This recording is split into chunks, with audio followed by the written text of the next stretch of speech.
I drive somebody else's car. And these are all low-level menial jobs. They see their parents doing this work day in, day out, 90 hours a week. The parents are not at home socialising the kids. They're too busy putting bread on the table. They're getting under-socialised by the parents. You know, if the parents can't be accountable for what goes on, then you know, surely the police shouldn't be held responsible for what their children are doing or what gangs they're socializing with. Kids join gangs to escape an abusive home. 87% of juveniles in my state who are in California Youth Authority for murder, 87% were victimized physically or sexually in their homes. There's some individuals there that I look at them across the table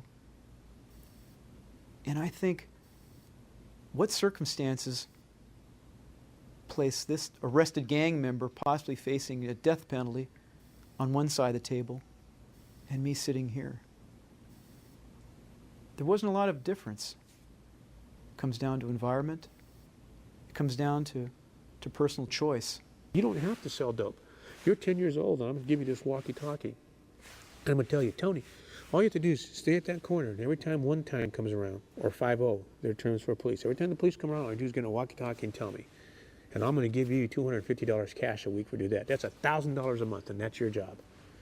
How do you tell a kid that, who's making more than his mom, who's buying his mom's medicines with the cash money he's making? How do you tell him, don't do that? Stay in school. Go to college. Get in debt. Starve. Don't have a car. Don't have clothes. Watch your mom get sick because she can't have her medicine. How do you tell a kid like that? No. In those type of environments. You can't. My whole career in the FBI has been in terrorism. With the Mare Salvatrucha, on the surface, and the conventional wisdom says they're a bunch of misfits, ruffians, disorganized, poor kids with guns. But it's vital to go down a few layers to find out who is giving these individuals orders, where is the money going to, how are they communicating with colleagues in Central America. This is what we must do if we're going to effectively defeat MS-13, is not only identify and arrest the soldiers, but look down to their leadership, their infrastructure. Aquí no hay jefes, es mentira. ¿Sabes qué es lo que hay? Esto funciona nada más a base de la experiencia, ¿verdad? No, porque quieras o no, somos miles. Dentro de estos miles hay unos que tienen 15 años de edad, hay otros que tienen 20, otros que tienen 25 y otros 30, ¿no? Es lógico de que mientras más hayas vivido, tienes que saber un poco más que el que tiene 20 años, ¿no? Si tú tienes 30, no. Tu mente es más madura, ¿ves? ¿Va?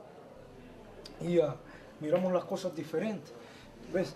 Cuando nosotros estamos jóvenes, nos creemos los dueños del mundo y cosas que no comprenden. Entonces, todo lo que hay es eso. Así es como funciona aquí, ¿verdad? It wasn't something that they organized over here, decided to start chapters in order to create line flow or a flow of line of drugs or weapons like is being portrayed on TV. No, that's not happening. These are not guys that are so sophisticated to do something like that. They're not. What happened was that these kids now had something bigger to die for. The gang gave them all of this. The gang gave them an identity, gave them a sense of belonging, gave them gave them the opportunity to be part of family, to care for each other, because it provides what the family never provided: the security, the understanding, the commitment, the honesty. Well, not the whole honesty, but at least the courage and the pride of something that you belong to. In Texas, in March, an 18-month-old child was shot in the head during a a shootout between rival gang members. Who is in charge here? Who is the law in this particular area? Is it the rule of law? Is it the government? Or does it belong to a gang? They ignite, they stimulate, they continue to provoke us to fight each other instead of trying to bring us to collaborate in different ways and bring resources. They pick us up and drop us off in different neighborhoods so they can kill us. When they kill us, they pick up a body and arrest somebody for murder. MS-13, I'm sure their comments are, don't go to the police, you know, we're going to be your protection, the police can't protect you, they're going to turn you into immigration, you know, we won't, we'll provide protection for you, which isn't the case. You know, we protect everybody in the United States, regardless of whether you're here legally or not. That's what we do. Police officers would take gang members to rival neighborhoods and drop them off. This was done usually to scare the gang member or to teach them a lesson in respecting the police, that you didn't mess around with law enforcement for whatever reason. Sometimes the gang member would be beaten up, or worse, who knows, maybe even killed. And so this was something that was commonly done. I did see this happen, and I did actively take part in it myself. You hear about someone who didn't have a weapon on them who was shot. It was basically more of a, oh shit moment, let's cover our ass, and you know, because we're going to get in trouble now, because fear paralyzed us and made us do something that we shouldn't have done. The National Gang Task Force, where all federal law enforcement must address, attack, and defeat MS-13 now, before it has the ability to organize itself and change its focus from self-enrichment to something more ominous. One of the things that would be done to secure the conviction of a gang member would be what we termed as testifying.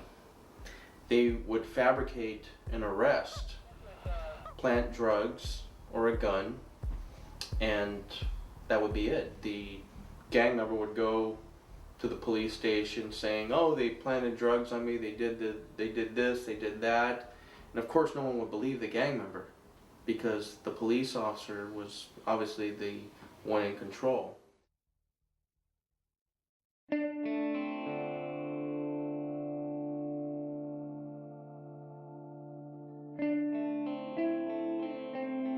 U.S.'s war on gangs, how did it play out?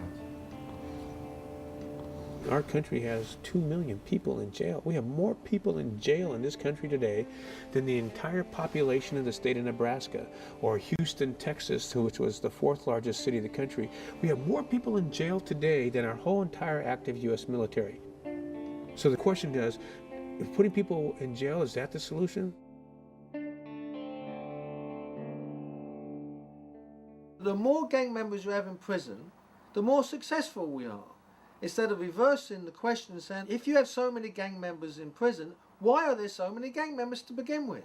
Fully 1/3 of the inmates in the California state prisons are members of gangs. The notion of 30% of your state prison population being gang members is absolutely the most clearest indication of devastating failure I think I've ever seen of any criminal justice policy. You got these major corporations investing in prisons. You got it in the stock market. You know, you have prisons being privatized. You have businesses being placed in those prisons.